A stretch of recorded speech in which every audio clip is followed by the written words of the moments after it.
Hi students, I'm Praveen Sebastian Paul. In this lecture, we are discussing the physical impacts of disaster. As noted earlier, the disaster impacts comprises physical and social impacts. The physical impacts of disaster include casualties and property damage, and both vary substantially across hazard agents. The physical impacts of a disaster are usually the most obvious, easily measured, and first reported by the news media.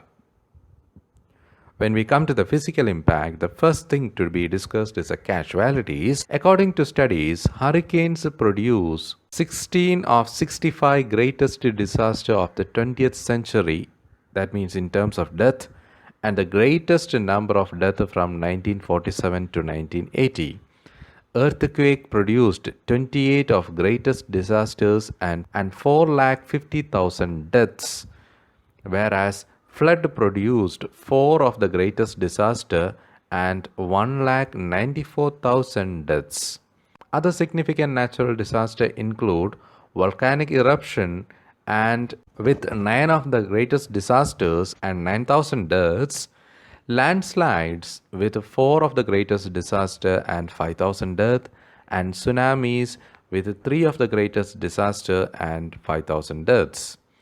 This is significant variation by country, with developing countries in Asia, Africa, and South America accounting for the top 20 position in terms of number of deaths from 1966 to 1990. Low-income countries suffer approximately 3,000 deaths per disaster, whereas the corresponding figure of high-income countries is approximately 500 deaths per disaster. Moreover, these disparities appear to be increasing because the average annual death toll in developing countries declined by at least 75% between 1960 and 1990, but at the same time period saw increase of over 400% in developing countries. There often are difficulties in determining how many of the death and injuries are caused by a disaster.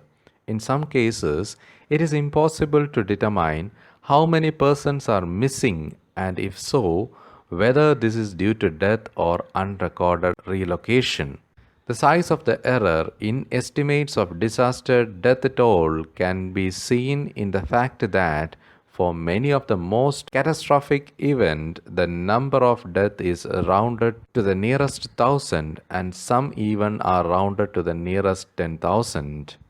Estimates of injuries are similarly problematic. Even when bodies are counted, there are problems because disaster impact may be only a contributing factor to casualty with pre-existing death conditions. Moreover, some casualties are indirect consequences of the hazard agent, as for example, with a casualty caused by the structural fire following earthquake and destruction of infrastructure. The second factor in the physical impact is the damage. Losses of structure, animal, and crops also are important measures of physical impacts. However, the rate of increase is even greater in developing countries such as India and Kenya.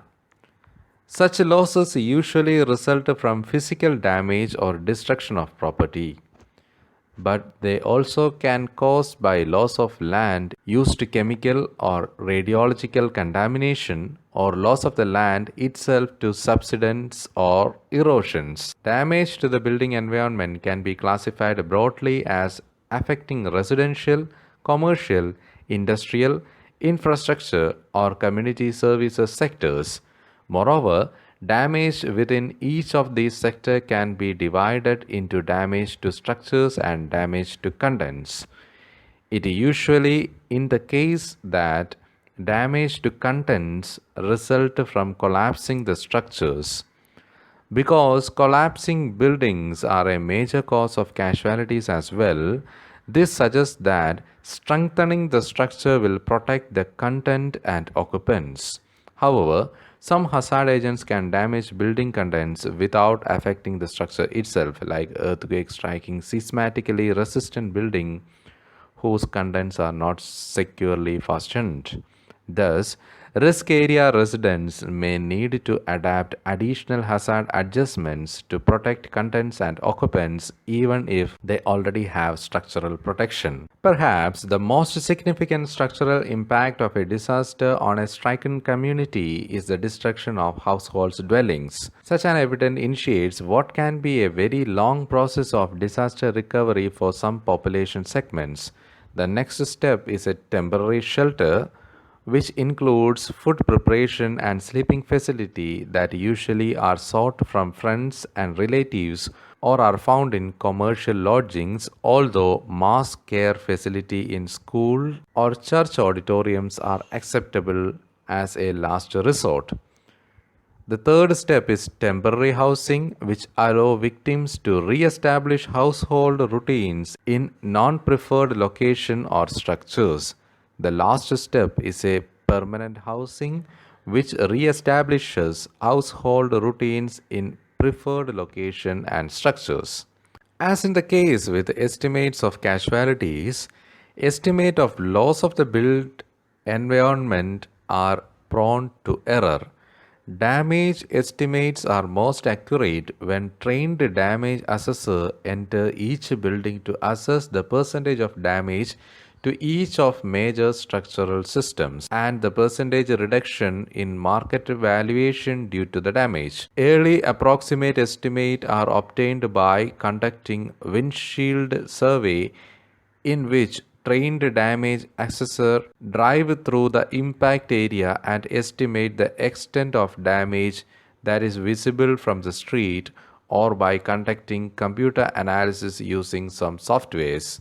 Other important physical impact include damage or contamination to cropland, rangeland, and woodlands. Such impacts may be well understood from some hazard agents but not others. So, dear student, in this lecture we had discussed the physical impacts of a disaster.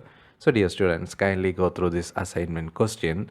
The assignment question is write in detail about the physical impacts of a disaster. So, my dear student, in the upcoming lecture, we will discuss the social impacts of disasters. So, see you soon. Until then, goodbye. Thank you and all the best.